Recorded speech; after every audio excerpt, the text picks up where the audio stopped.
Today, 25th April, we continue to get more news about Russian advances in eastern Ukraine, specifically in the Avdiivka area. And since it is these advances which are driving the international agenda, which is becoming very packed, by the way, I'm going to relatively briefly, touch on these.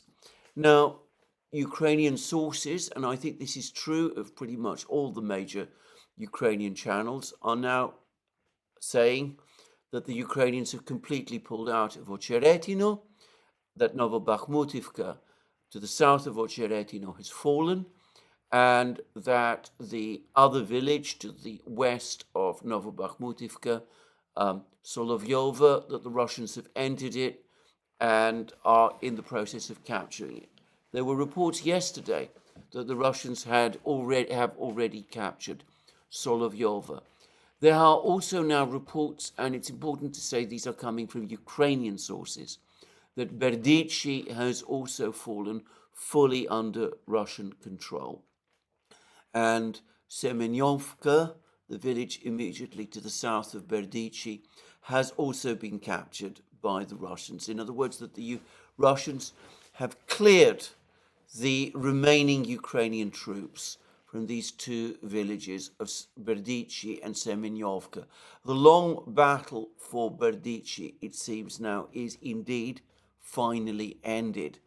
And the same Ukrainian channels, and there are several of them, as I said, all apparently confirming and corroborating this from Ukrainian sources, say that Ukrainian defenses in the Novokalinova and Keramik area east of Oreshtino, that these are collapsing as well. So we are looking at a further acceleration of the Russian advance. Now, I should say that I've now seen film of Russian troops in Ocheretino and in Novobakhmutivka. We see pictures of them raising their flags and posing in front of their flags. The pictures of the Russian troops doing that in Ocheretino appear to have been taken in the central part of this village. The thing that struck me about these pictures, both of the Russian troops in Ocheretino and of the Russian troops in Novobakhmutivka, is that they're making no attempt to conceal themselves. They're not taking cover. They're not hiding, in other words, from any potential incoming fire or from any possible FPV drone attacks by the Ukrainians. So that does suggest strongly to me that resistance in these two villages, Ocheretino and Novobakhmutivka, has indeed collapsed. Now, curiously, some of the Russian mappers or pro-Russian mappers, people like Military Summary Channel and I believe Syriac, still show parts of Ocheretino specifically in the grey zone. It must always be said, Ocheretino is a village, a big village, around 3,000 people before the war, but a village nonetheless. I cannot believe that Russian troops in the center, or at least anywhere in Ocheretino, would be posing in the open with smiles on their faces under raised flags if they thought that there were Ukrainian troops active in any part of Ocheretino. It could be that there are booby traps and mines left behind them by the Ukrainian troops in the northern parts of Ocheretino, which still have to be cleared. And it's always the case that the Russian Defense Ministry takes some time before it confirms the capture of any particular location. But based on these pictures, I would say that it's clear to me, at least, that Ocheretino and Novobakhmutivka of course, being an even smaller place, are now securely under Russian control. About the other places, I am not able to say. I believe there is a picture of Russian troops in Solovyovo, west of Novobakhmutivka, but I haven't seen it, and maybe it doesn't exist. And as I said, there are reports that there is still some kind of fighting going on there, though even the Ukrainians accept that the fighting will not be for long and that the Russians will soon consolidate control of that village as well. There are no pictures at all, which I have seen up to now, of Russian troops in northwestern part of Berdichi. This is, of course, well to the south, but we do have those Ukrainian reports that the Russians are now in complete control of Berdichi and Semenyovka. Probably we will get those pictures of the Russian troops raising their flag in Berdichi as well soon. And of course, Berdichi lies well to the south of Ocheretino, Novobakhmutivka, and all of these other places. I've said already that the fall of Ocheretino and Novobakhmutivka cuts off the supply lines to the Ukrainian troops in Berdichi. It's clear to me that the 47th Mechanized Brigade, which has been fighting to try to defend Berdichi and before that Stupovoy, for weeks, going all the way back to the autumn, that has been withdrawn. Apparently, the brigade numbers around 2,000 men. Anyway, it's clear that has been withdrawn, so it's quite likely that Berdichi has also finally fallen. Any Ukrainian troops trying to hold out in Berdichi, as I've been saying for some time, risk encirclement. So the entire Ukrainian defense line here has, to all appearances, collapsed.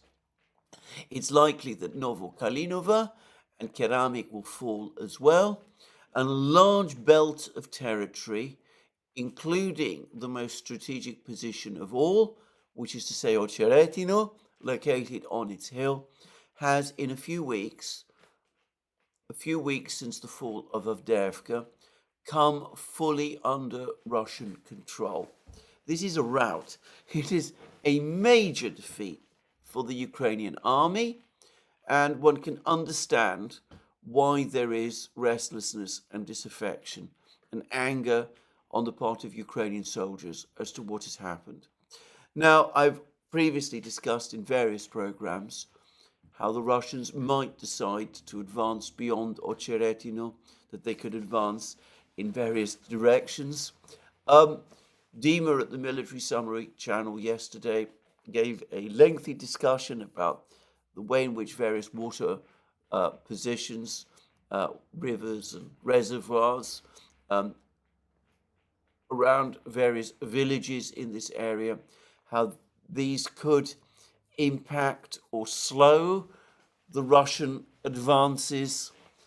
I would not count too much on any of this, as he himself admitted, as Dima himself admitted, that to some extent depends, firstly, on the resilience of the Ukrainian troops in this area.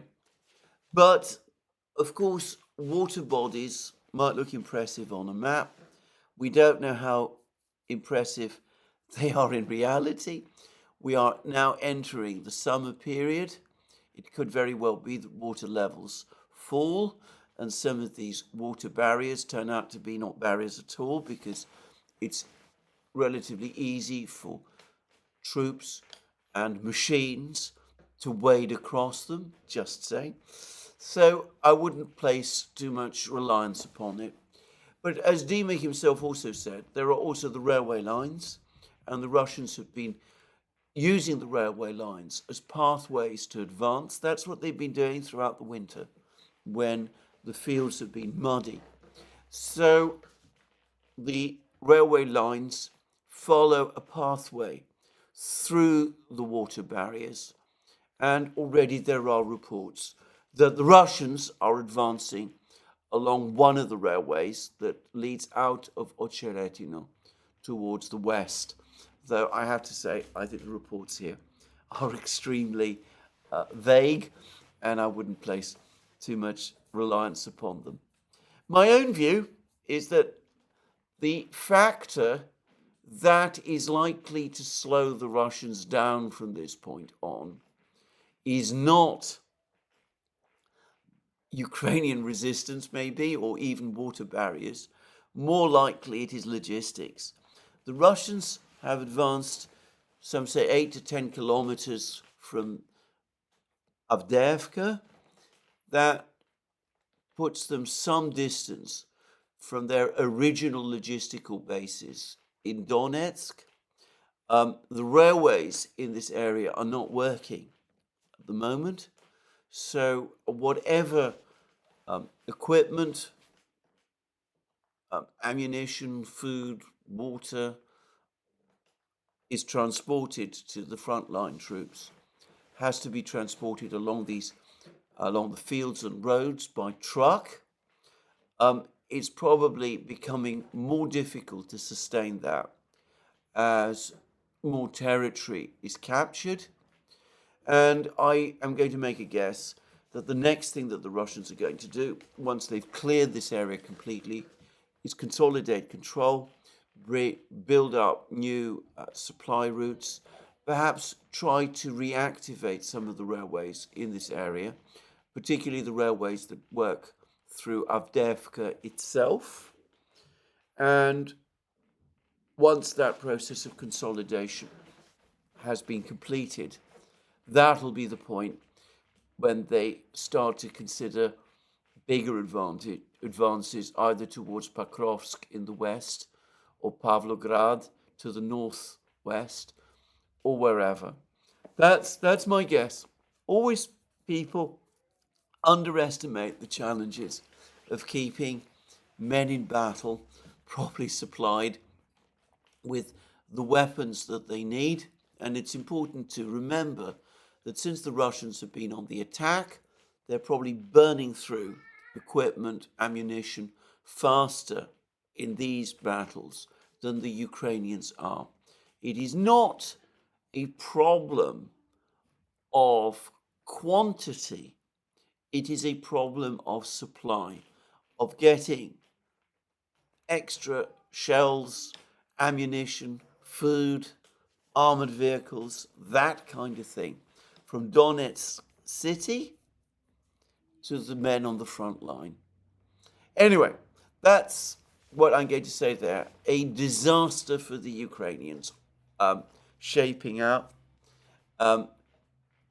Plausibly, once this whole territory has been brought fully under Russian control, we're going to see a pause in the Russian advance. There's some suggestions that the Russians might be thinking of pushing on towards another village called Arkhangelsk in the north. That's entirely plausible.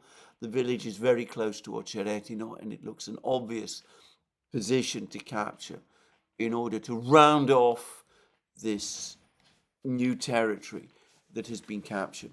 But I would have thought that merely for logistical reasons, the Russian advance from this point on is going to have to pause in order to restock and resupply before a further big advance can be undertaken. And of course, the Ukrainians can use that time to their advantage, or should in theory be able to use that time to their advantage, except it's likely that they're going to find themselves under pressure, increasing pressure in other places. And this is where we come back to events on other parts of the front line. So lots of reports have been coming out over the last 24 hours about the battles for Krasnogorovka. It seems that the Russians have entered some of the industrial buildings at the center of Krasnogorovka. Krasnogorovka is this town, about 14,000 people, lying south of the village of Pervomaisky, which the Russians captured about 2 weeks ago. Anyway, the fighting is intensifying. In Krasnogorovka, the Russians have been very heavily shelling Ukrainian positions in Krasnogorovka. The supply lines, as I said, to the Ukrainian troops in Krasnogorovka are now vulnerable, and there are suggestions that once the industrial buildings in the center are captured, whatever is left of the Ukrainian forces defending Krasnogorovka will also have to be pulled back.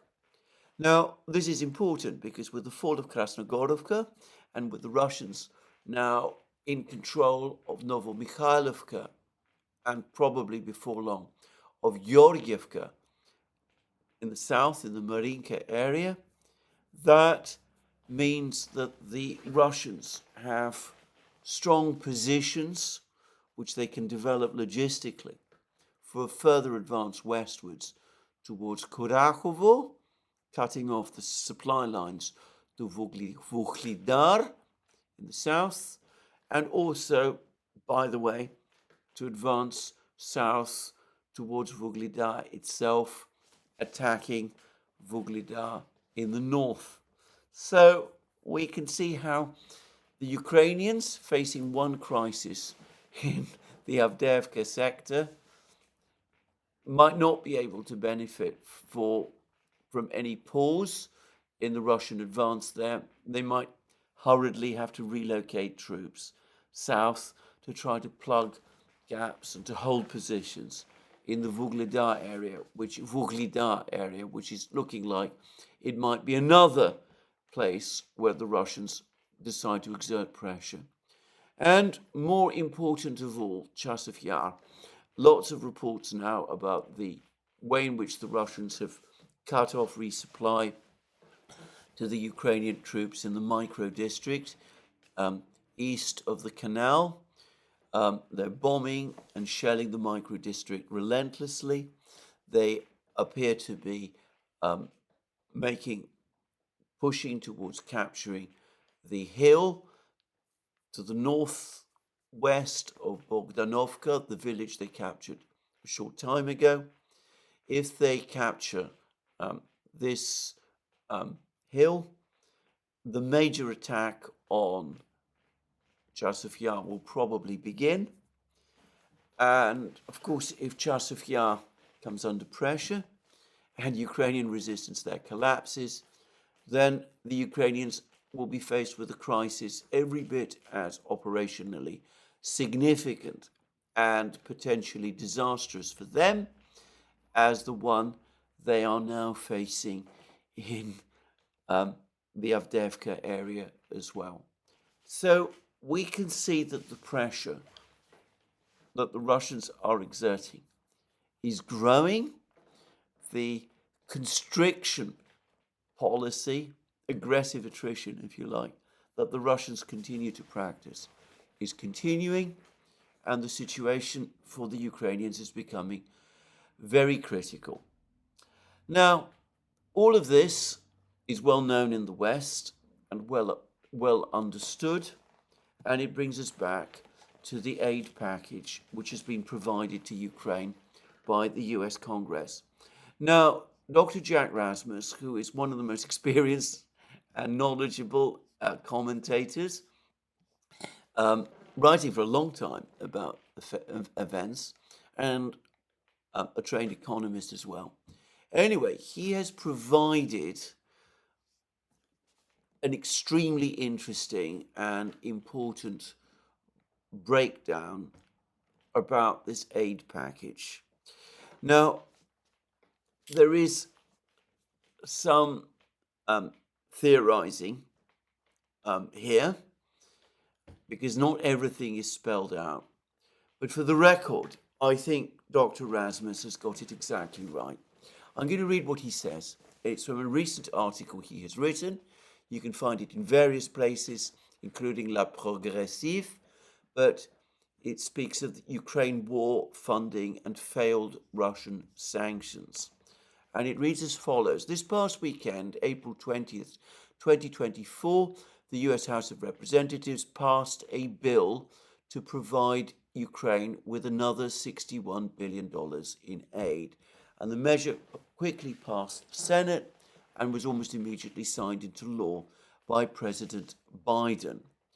And he says that the funds will make little difference to the outcome of the war on the ground, as it appears most of the military hardware funded by the $61 has already been produced and much of it already shipped.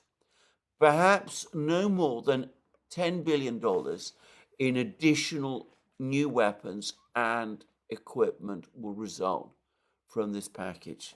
Now, this is the breakdown, and it's important to understand carefully what Dr. Rasmus is saying.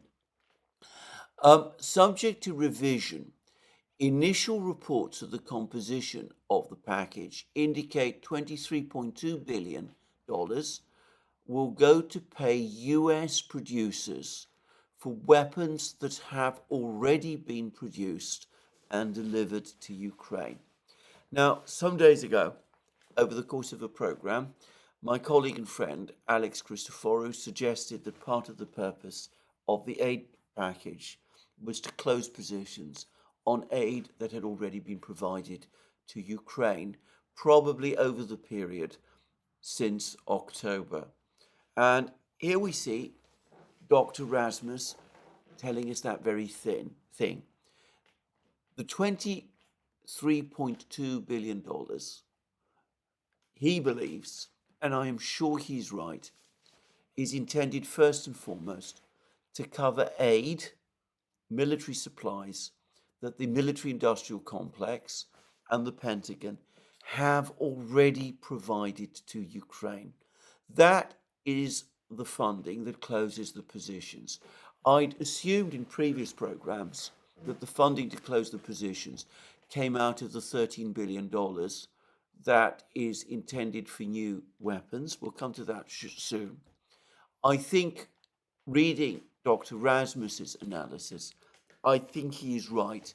It is coming out of the $23.2 billion. That is what that is really about. Another $13.8 billion is earmarked to replace weapons from US military stocks that have been produced and are in the process of being shipped, but haven't as yet, or are additional weapons still to produce. The breakdown weapons still to be produced.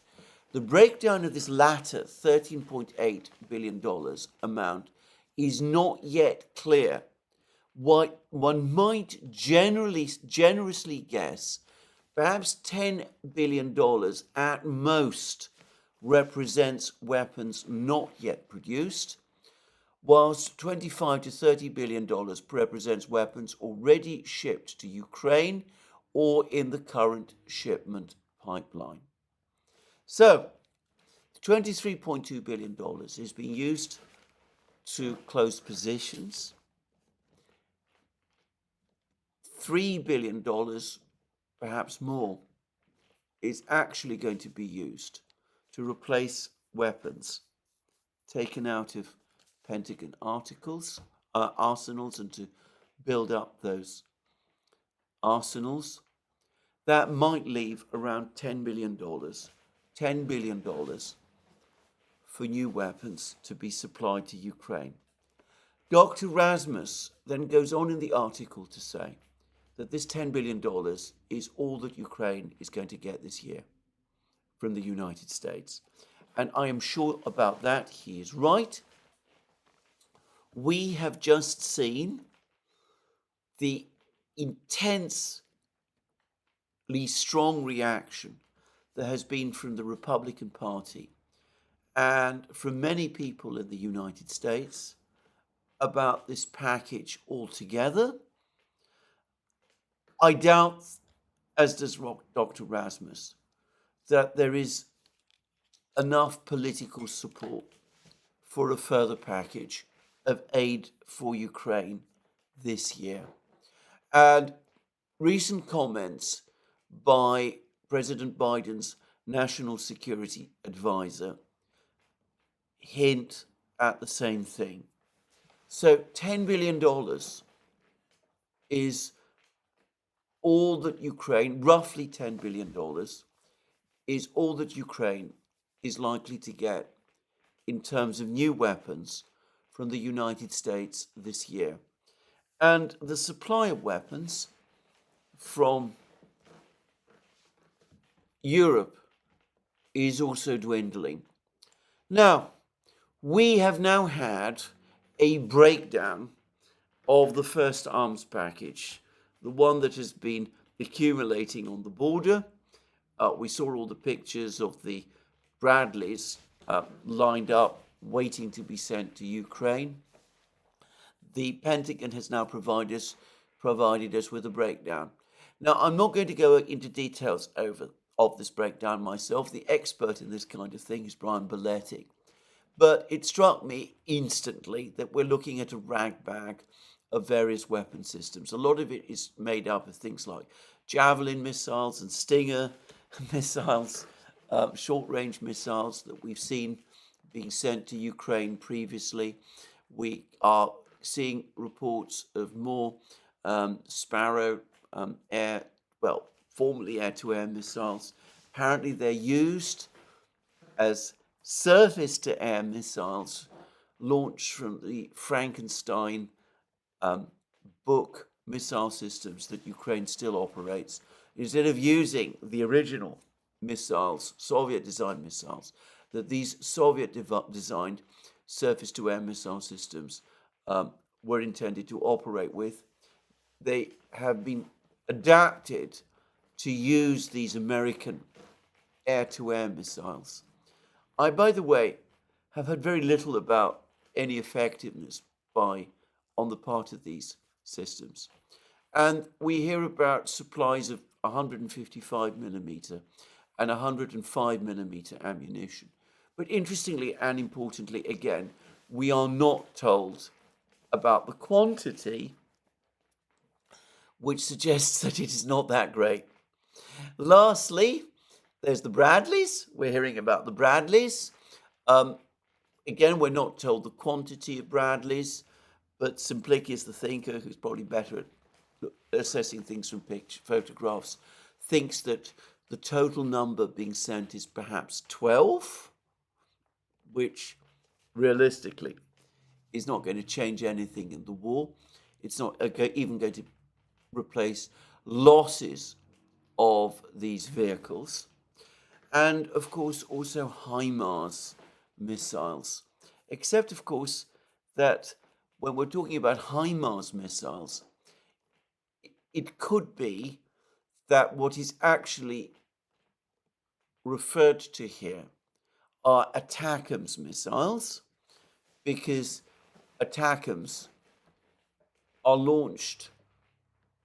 missiles are launched, I believe, from the tracked version of the HIMARS launcher, of which some have already been supplied to Ukraine.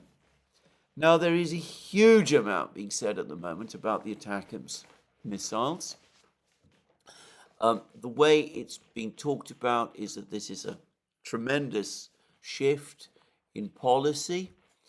In fact, the acknowledgement that ATACMS missiles were supplied to Ukraine in March is not news to anybody who has been following this program. It's been acknowledged that the US did in fact make a decision to supply the long-range ATACMS missiles with the unitary warhead in March. As I said, I've discussed this in previous programs. I said that almost certainly the March delivery, which was publicized at the time, included ATACMS missiles. And we have seen ATACMS missiles being used in an attack on the Jankoi air base. The thing to say about that attack is that the Russians just apparently, according to them, intercepted a large number of these missiles. Now, the attack on the Jankoi base apparently involved 12 ATACMS missiles. It's not clear how many the Russians claim to have shot down. I initially assumed that it was 10 because a Russian Defense Ministry report spoke about 10 ATACMS missiles having been shot down by the Russian air defenses over the course of the week, which included the week of the attack on the Jankoi air base. So that would have meant that 10 out of the 12 ATACMS missiles were shot down over the course of that attack, which would make it, by the way, an unsuccessful attack. Anyway, subsequently, the Russian Defense Ministry said that another 3 ATACMS missiles had been shot down by the Russian air defenses over the Black Sea. And I assumed that those 3 actually also participated in the attack on the Jankoi air base. So I thought to myself that perhaps the true number of missiles launched was of the 12 missiles launched against the Jankoi air base. The true number that the Russians shot down was not 10 but 7, and that the 3 that were shot down later over the Black Sea were the ones that brought the number up to 10. But since seen it suggested that in fact the 3 ATACMS missiles that the Russians shot down over the Black Sea were additional to the missiles, the ATACMS missiles that the Russians shot down over the Jankoi base, and that they had no part in that earlier Defense Ministry briefing, in which case the total number of ATACMS missiles the Russians have shot down would not be 10 but 13. Anyway, I'm not sure, and I'm not going to waste time trying to work it out precisely. Suffice to say that Ukraine has launched, according to the Russians, 15 ATACMS missiles in 1 week, of which either 10 or 13 have, according to the Russians, been shot down by the Russian air defenses. That doesn't look terribly impressive. Now, it could be that a major saturation attack involving lots of ATACMS missiles and Storm Shadow missiles and other missiles will get through and will do damage, or perhaps even destroy the Crimean Bridge, or do something of that kind. But based on what we have seen up to this point, assuming, of course, that the Russian claims are true, but I have no reason to doubt them, on these issues, they tend to be reasonably accurate. Anyway, assuming all of this, then the ATACMS are not performing especially well against the Russian air defense system, and it's likely that the Russian air defense system is going to become ever more effective in shooting down these missiles, because as the capabilities and nature and flight profiles of these missiles becomes better known to the Russians, they'll be able to perfect their ability to shoot them down. Just saying. So I think people who are talking about the ATACMS missiles as some kind of radical system that's going to transform the situation on the battlefronts are perhaps overestimating things. That's the first thing I'm going to say. Um, the second is, of course, we don't know how many ATACMS missiles have been delivered altogether. There is only a finite number of these missiles. The Financial Times is claiming that more missiles have been produced to replace those which have been sent to Ukraine. I think that is most unlikely. All the reports I've seen is that the production of these missiles ended some time ago. That's probably just a story, I think, that's been given to the media to explain the decision to supply them and to explain why American arsenals of these valuable missiles is being depleted. But anyway, the number is being depleted one way or the other, perhaps by Ukrainian overuse and by Russian skill in shooting these missiles down. Now, one last thing. I've been told, and I have read, that for the Russians, shooting down ATACMS missiles might not be so difficult. It's more difficult, supposedly, to shoot down subsonic, high-speed cruise missiles that operate close to the ground. Supersonic missiles, like the ATACMS, are more easy to observe and track using radars. They are apparently, for this sort of missile, relatively slow. It's flying at Mach 3, 3 times the speed of sound. The Iskander missile, by contrast, apparently flies at speeds of around Mach 10 to 11, which makes it impossible to intercept with the systems, the air defense systems that Ukraine has. But that the Russians can certainly shoot down a missile that only flies at Mach 3 type speeds, which is what I'm told is the most that the ATACMS is capable of.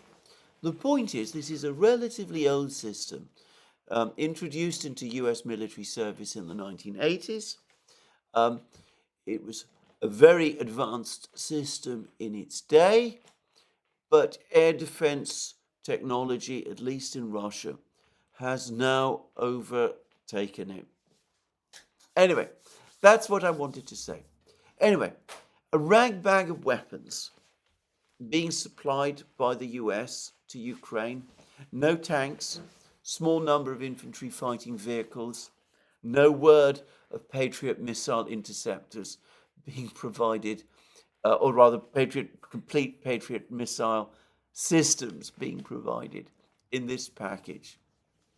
And that's already $1 billion out of perhaps a $10 billion total, which is supposed to cover Ukraine for the rest of this year. Probably less, in fact, in the next few months of this year than what Ukraine has been receiving previously, if we assume, as I do, that Dr. Rasmus is right, and the $23 billion covers positions that the United States has already opened with deliveries of weapons over the period, which have not so far, up to the time of this latest package, been paid for. Now, Dr. Rasmus then goes on to suggest that future funding for the war in Ukraine, according to the administration, is not going to come from these kind of weapons packages. The idea of funding the war from further appropriations from Congress, it's understood, is going to be impossible. The American people don't support it. Opinion polls appear to suggest that opposition in Congress is now too strong. The idea is get the Europeans to seize the $260 billion of frozen Russian reserves and use the money to fund the war instead. Now, I have, in previous programs some time ago, suggested the same thing, that might indeed be what the administration was working towards doing. It is an absolutely catastrophic idea. Dr. Rasmus explains why, the way in which it would destroy or massively damage the credibility of the Western financial system. But if you don't want to heed Dr. Rasmus, well, read someone like Jeremy Warner in the Daily Telegraph, who's also been writing, saying that this would be a huge mistake, a terrible thing to do, and that it, in fact, would do incalculable damage to Western credibility. Anyway, that, I suspect, is the long-term plan. Keep the war going using the $300 billion of seized Russian reserves. Give the money to Ukraine, have them buy weapons with it. Keep the MIC wheels spinning. Of course, you're not thinking about how weapons are actually produced. We're not looking at increasing production of weapons. That's not really what officials in Washington think much about nowadays. The assumption is that if there's enough money, and $300 billion looks like an awful lot of money, that will provide all the weapons you need. All of this, even as production of shells continues to be problematic, and even as we're getting more and more reports that the cost of producing shells is exploding. Well, literally, not exploding metaphorically, rather, not literally, is exploding as more money chases fewer shells. Anyway, what that all leads up to, by the way, is this, which is that $300 billion may sound impressive, but it might not actually get you as far as you think. And it may be rather less impressive if one bears in mind that the United States and Europe have probably already spent roughly that amount, including both, if one includes what I suspect is off the books funding on the war today. You could perhaps buy yourself some more time, a fair amount of more time, but you'll probably burn through the money much faster than some people, perhaps in Washington, realize. Anyway, there we are. That, I think, is the plan. I'm sure Dr. Rasmus has got this right.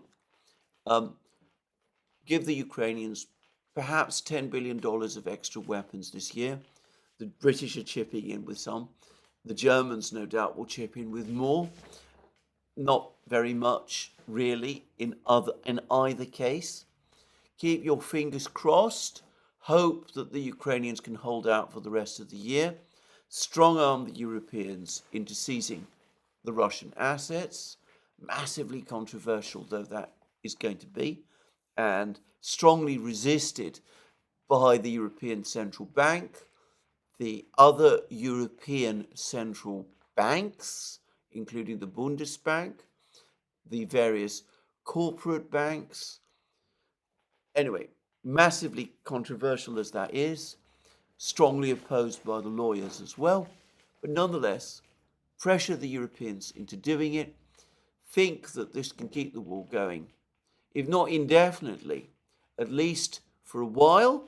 Keep your fingers crossed that the situation on the battlefronts doesn't go on deteriorating at the rate that it is at the moment, and hope that you can either create a defense line on the Dnieper River that will hold the Russians back, or better still, that you can cajole the Russians into agreeing to a freeze, perhaps accepting that all of Ukraine east of the Dnieper will fall under Russian control, but keeping some kind of Ukraine together on the west bank of the Dnieper, arranging for that Ukraine to join NATO and claim that at some point in the future, when the regime in Moscow finally collapses, you can regain control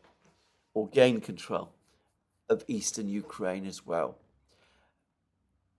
In a discussion about this plan, if one can call it that, which we undertook on the Duran, Alex Christoforou and I said that this looked more like a scheme to me than any serious plan to win or wage a war. This is not, as far as I can tell, any kind of war strategy, any kind of military strategy. No general would come up with a plan like this. But it is consistent, or so it seems to me, with the way in which the president and the team he has around him and the various European leaders think, and the way in which they have approached this whole conflict up to this time. Now, that approach is completely wrong is also shown by Dr. Rasmus's really quite exceptional article. He talks at length about the complete failure of the sanctions. He says that Russia's GDP in the latest 6 months has risen between 4.9%, third quarter 2023, 5.5% fourth quarter. Russia's PMI statistics show robust expansion for both manufacturing and services, whilst most major European economies, both PMI indicators are contracting. Wage growth in Russia over the 6 months has averaged 8.5% for both quarters.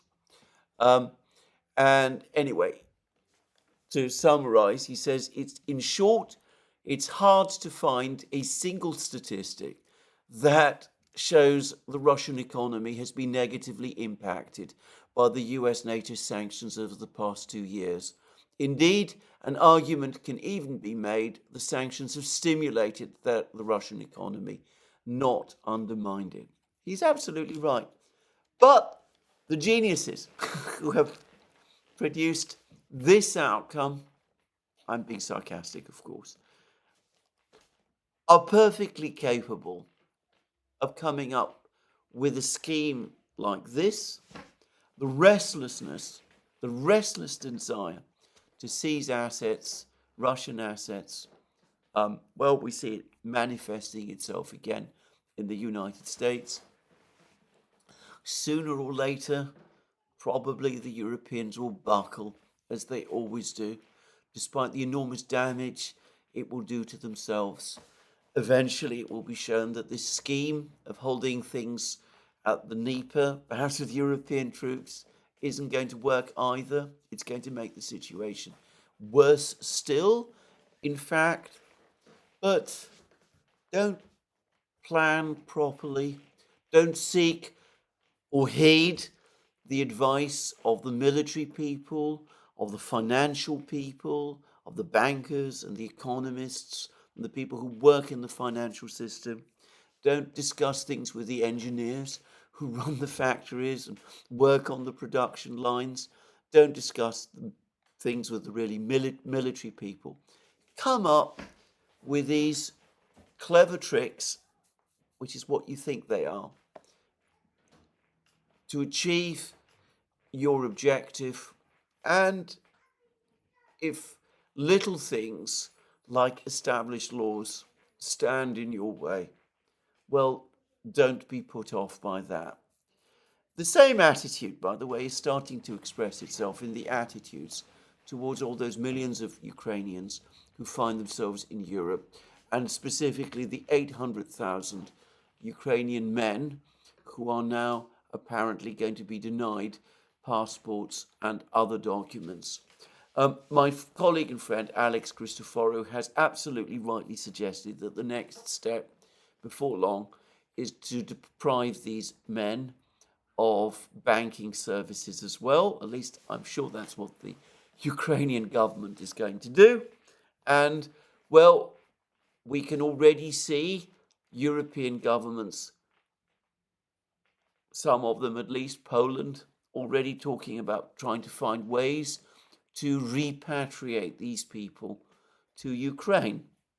Now, I've already said that everything that's happening to these people is consistent with them being entitled to seek refugee status. No doubt the governments of the European member states will reject that, will refuse to provide these people with refugee status. The fact that they're being denied formal documents and perhaps having their bank accounts closed is, a pretty strong sign of persecution, and the fact that they would be sent immediately to fight is another very good reason to treat them as refugees. In fact, a compelling reason to treat them as refugees. The fact that the Europeans governments would probably deny them legal status as refugees, of course, does not preclude these people applying to the courts in the European Union for refugee status. But again, I've no serious belief that this will be recognized, that the courts will do their work, that the authorities will do their work. There's a host of laws, and there's a major convention governing treatment of refugees made in the 1950, if my memory serves me rightly, which specifically prohibits refoulement, the return of refugees to the country where they are in danger. But another little law, why worry too much about that? This is turning into a moral and legal disaster. We see this on the battlefronts in Ukraine, where Ukrainian soldiers have been basically pushed into fighting, holding for months impossible positions.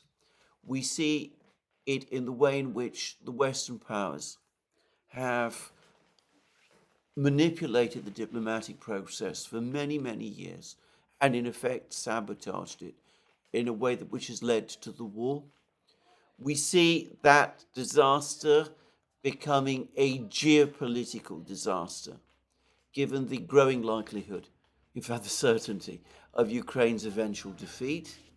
And that disaster is now going to take on a terrible legal and moral dimension as sovereign assets are probably going to be seized, and Ukrainian men are going to be forced to return to Ukraine to fight and die in violation of well-known principles of refugee and asylum law. Just saying. Anyway, there we are. That's what's happening. It's terrible in all respects, but the need to keep the war going, the refusal to negotiate a genuine compromise with the Russians, that is precisely where events are now leading us to. Anyway, we have this terrible crisis in Ukraine, the legal and moral crisis that is developing there. And we now have another crisis, another disaster looming on the horizon in another place. I've been talking recently about the various articles that have appeared, one in the Financial Times, another one now in the Wall Street Journal, about how Secretary Blinken is going to go to China, well, he's actually now in China. And on arrival in his discussions with the Chinese, with Foreign Minister Wang Yi specifically, he's going to basically tell the Chinese that they must stop providing the Russians with machine tools and chips, and unless they do, the United States will start to impose sanctions, and sanctions will cover Chinese banks. Well, this has been extremely badly received in China. There have been articles in Global Times which have discussed this. I referred to two of them 2 days ago. A discussion I've had with Sofia Midkiff, who obviously keeps close eye watch on the Chinese social media, tells me that Chinese social media is on fire. Many people in China are very angry about this. There's criticism of the Chinese government on social media for allowing Secretary Blinken to travel to China at all with an ultimatum of this kind. The Chinese have already made their feelings clear as a result of the, shall we say, less than fulsome reception that Secretary Blinken received when his plane touched down in China. I'm sure many of the people who are watching this program have already seen the video, how inconsequential officials were there to receive him. There was no red carpet or anything of that kind. I noticed that Xi Jinping himself appears to have left Beijing and is now apparently in the city of Chongqing in the west of China. I'm not sure whether he intends to go back to Beijing, but perhaps he's making sure that he's keeping well away from Blinken. And there's more articles, more furious articles in Global Times about this whole affair, with an article in Global Times pointing out that the brief stabilization in relations between China and the US that appeared to be shaping out after the summit between Biden and Xi Jinping in San Francisco, that period of relative stabilization appears to have ended, and that relations between China and the United States are again going downhill fast.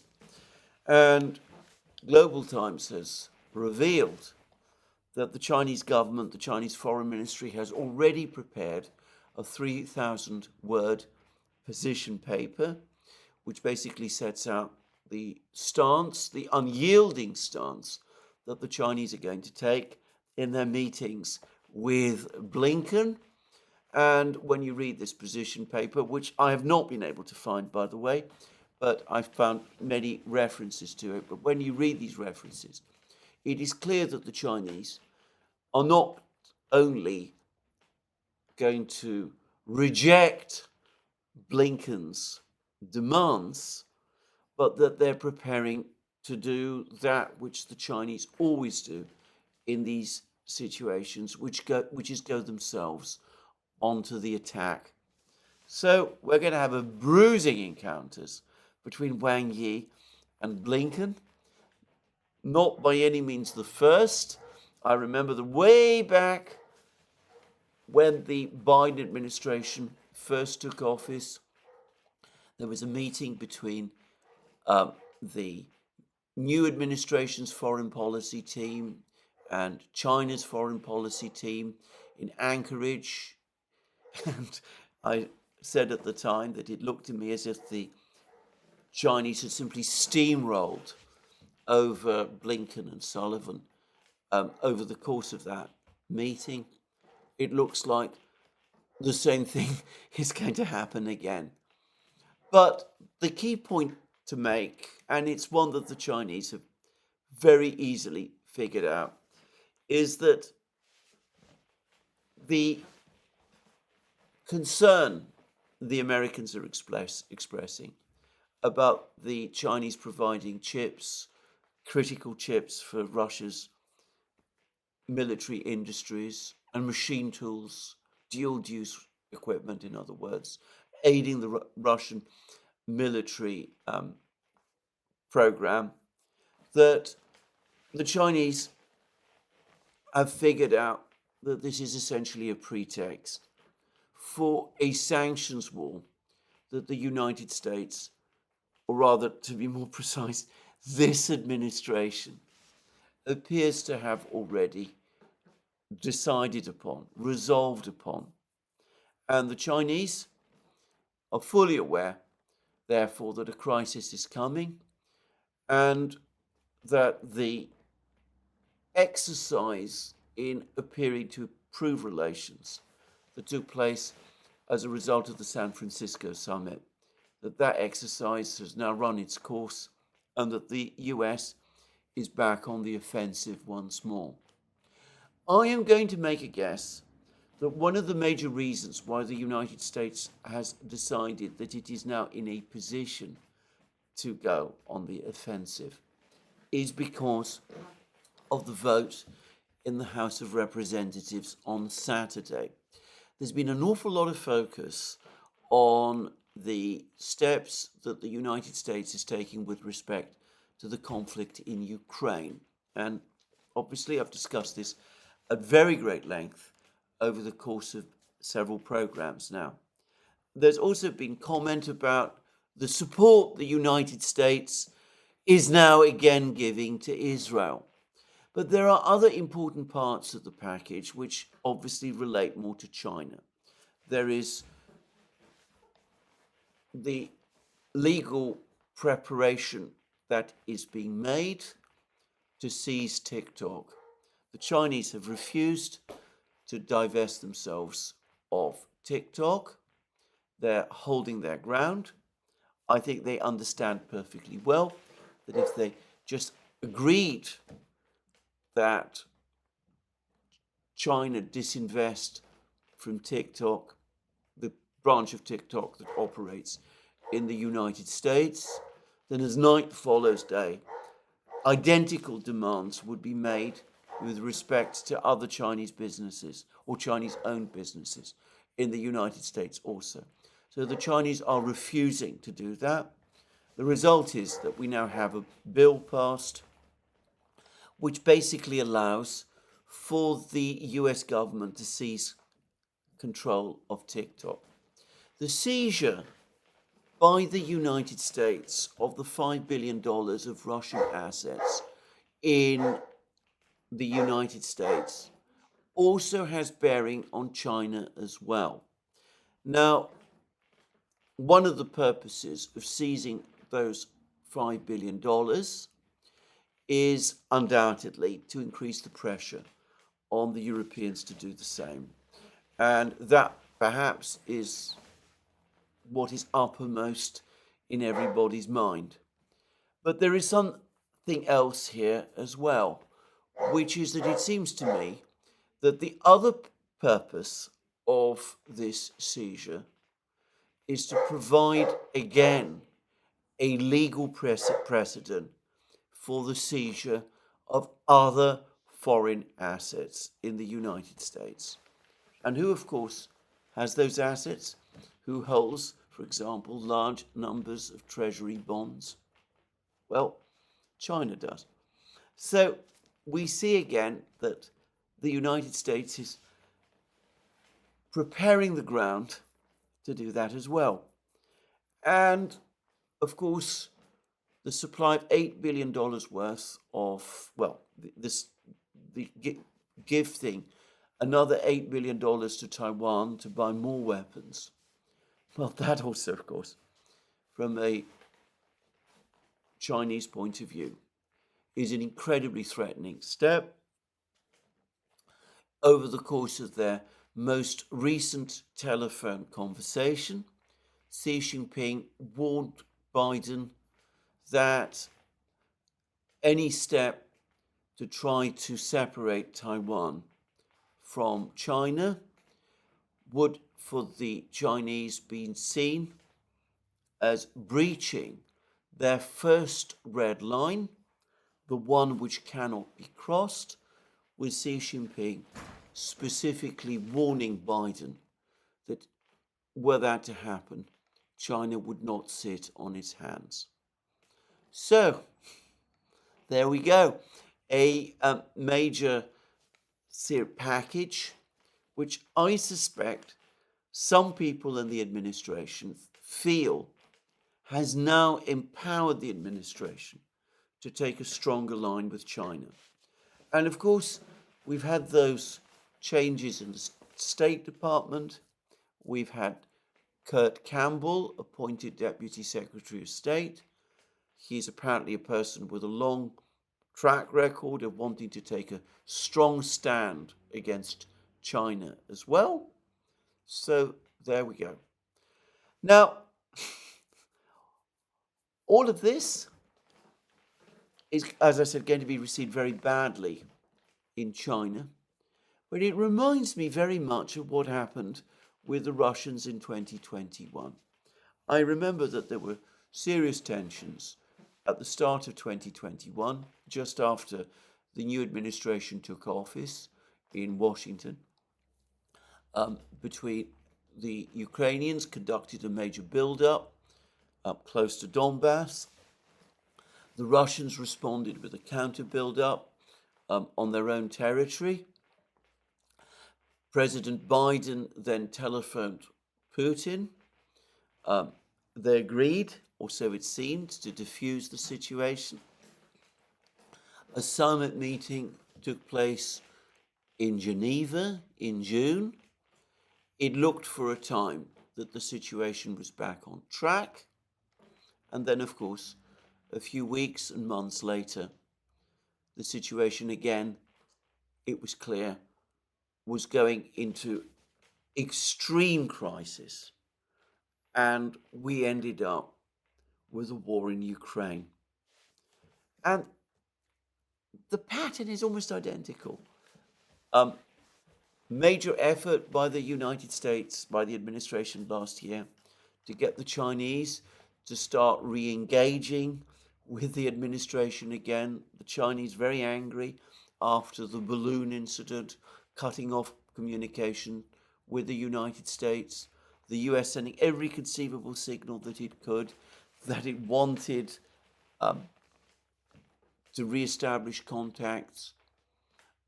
The Chinese gradually agreeing. A summit meeting between the Chinese and American leaders, this time in San Francisco. And a brief appearance that things were improving just as after the Geneva summit meeting between Putin and Biden. It also appeared that relations between the US and Russia were improving. And instead, the administration, using the time that the summit has brought to get this package through Congress eventually, so that the ground is prepared for taking a much harder line against the Chinese than had been the case previously. In the case, by the way, with the Russians in 2021, I believe the equivalent event to the voting through of the package was Angela Merkel's departure from the Chancellorship of Germany. Anyway, let's not spend time looking back at events, looking forward. So, I fully expect that over the next few weeks, there will be sanctions against Chinese banks. Probably not all Chinese banks. Probably the sanctions will fall short of cutting those banks off from SWIFT. But, as various people have been pointing out to me correctly, the mere fact that Chinese banks have been sanctioned is going to put off American and Western financial dealers from having dealings with those banks. That will, of course, interrupt exports. It will affect exports, transfer of supplies to the United States. It will create problems with goods supplies.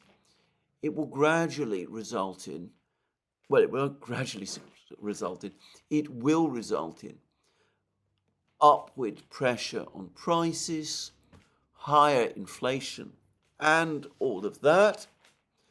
But it looks to me as if the political leadership of the United States, which overlaps with the current administration, but is not exclusively made up of the current administration, has decided that that's a price worth paying, that they want a confrontation with China.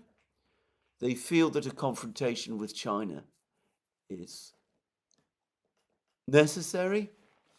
A strange and rather disturbing article has appeared in an American military publication talking about how the United States would win a war with China if there was one, because even though the Chinese possess many capabilities, they lack the military experience that the US military has. The United States, which would presumably set itself up as the victim in the war against the Chinese aggressor, nonetheless, it turns out has far more military experience than China has, because China, though painted as the aggressor, has never actually fought any wars, not since the border war with Vietnam all the way back 45 years ago in 1979. So, all this talk, US is strong, China is weak, US has the better military, China's military isn't all that it's cracked up to be. Sanctions are going to create a crisis within the Chinese financial system. They're going to cause it to come crashing down. We can see how all of this is playing out. It's the same story all over again. The Russians feeling extremely angry at the way in which the administration, as they see it, pulled the wool over their eyes in 2021. The Chinese, as their commentaries are now saying, feeling exactly the same thing. About a year ago, I think it might even been longer than that, Garland Nixon, my good friend, actually wrote to me a private email telling me what a very dangerous administration this is. And, well, we can see how that is playing out. There is no need for a confrontation between China and the United States now. There are serious trade issues which the United States can, perhaps should address. I understand that many people in the United States feel that China took advantage economically of the United States over many years. I'm not sure I agree fully with that, but I can see why some people in the United States might feel that. And ultimately, I am one of these people who does think that countries ought to have a right to run their trade policies themselves. And if the United States wants to take a step back towards protectionism, well, that's its business. I know that's going to get some pushback as well, by the way. But a whole crisis and confrontation with China of full spectrum crisis, like the one we're looking at, attempts to impose sanctions on Chinese banks, to enforce secondary sanctions against parties that deal with those banks. That seems to me disastrous. Just as this crisis that we are currently in with Russia should have been avoided as well. Thomas Graham, luminary in the Council for Foreign Relations, top person there, he's just written a piece in The Hill in which he makes that very same point. He says that this crisis with Russia could have been avoided. It didn't require that the United States give up on any one of its core interests.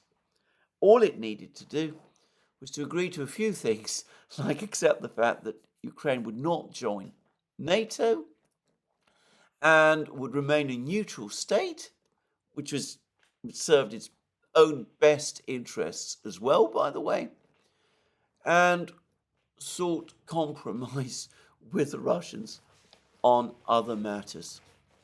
But of course, if your objective is not a stable peace, but preserving hegemony, well, you think in a different way.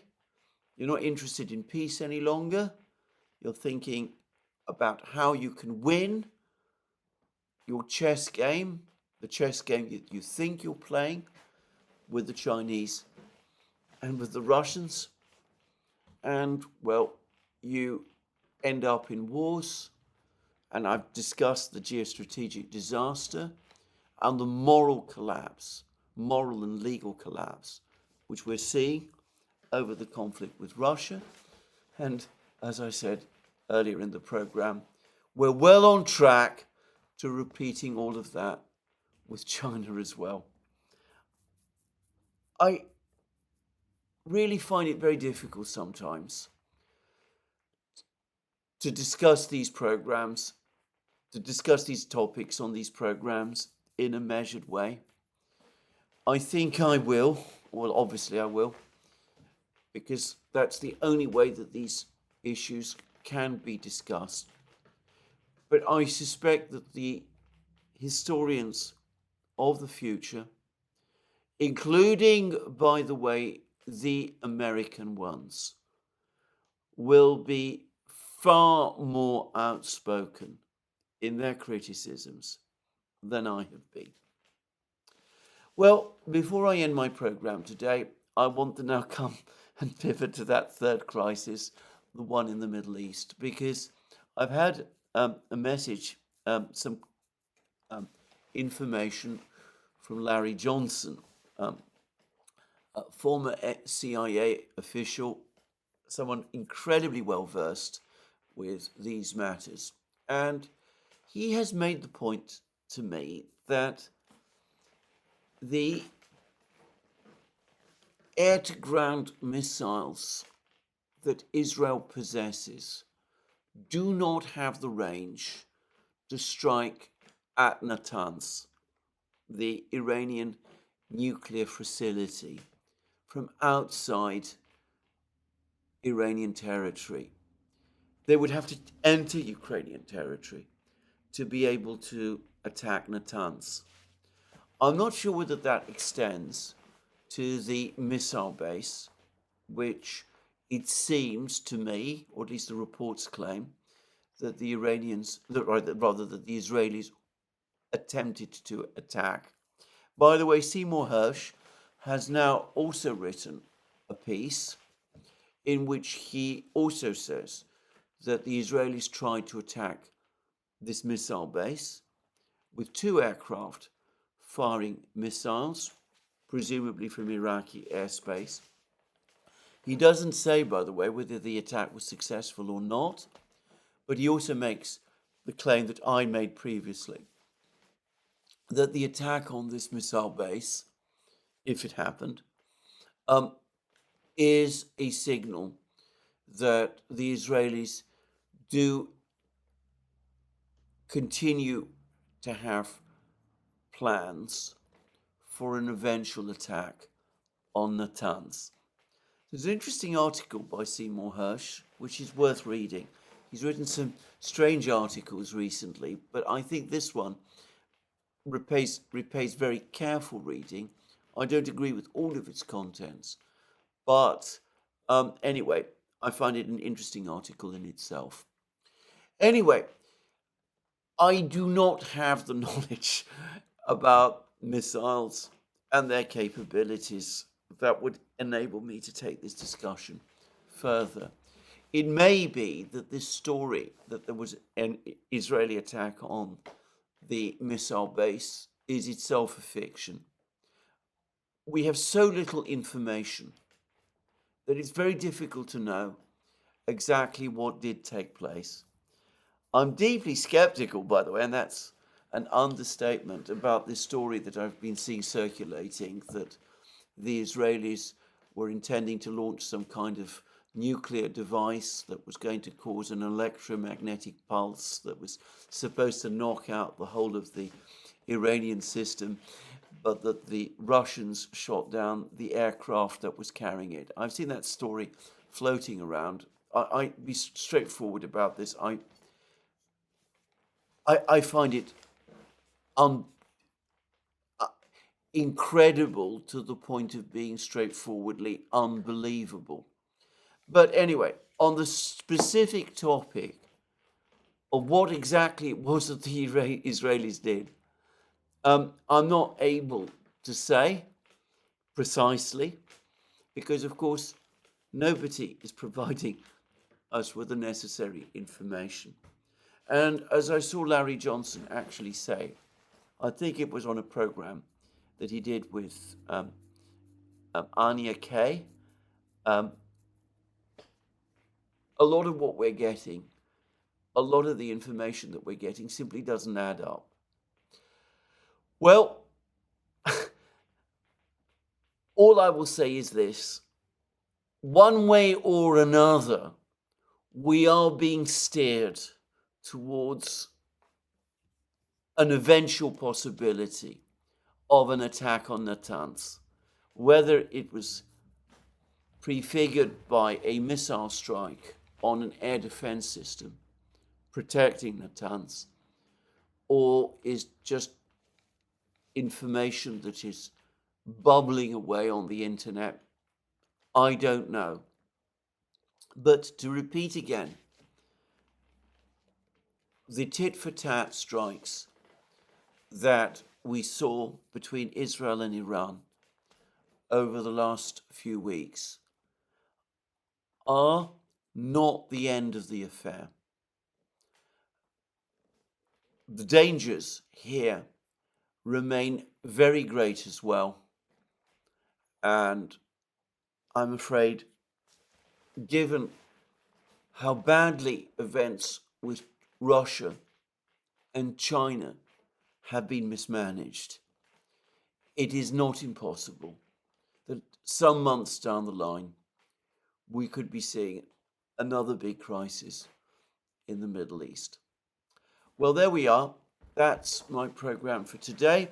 More from me soon. Let me remind you again that you can find all our programs on our various platforms: Locals, Rumble, and X. You can also support our work on Patreon and Subscribestar, links under this video. You can also check out our shop, where we have all sorts of amazing things: magic mugs, hats, hoodies, t-shirts, sweatshirts, all those great things. We're also selling items to commemorate Europe Day, which falls on the 9th of May, which the Russians, by the way, celebrate as Victory in Europe Day.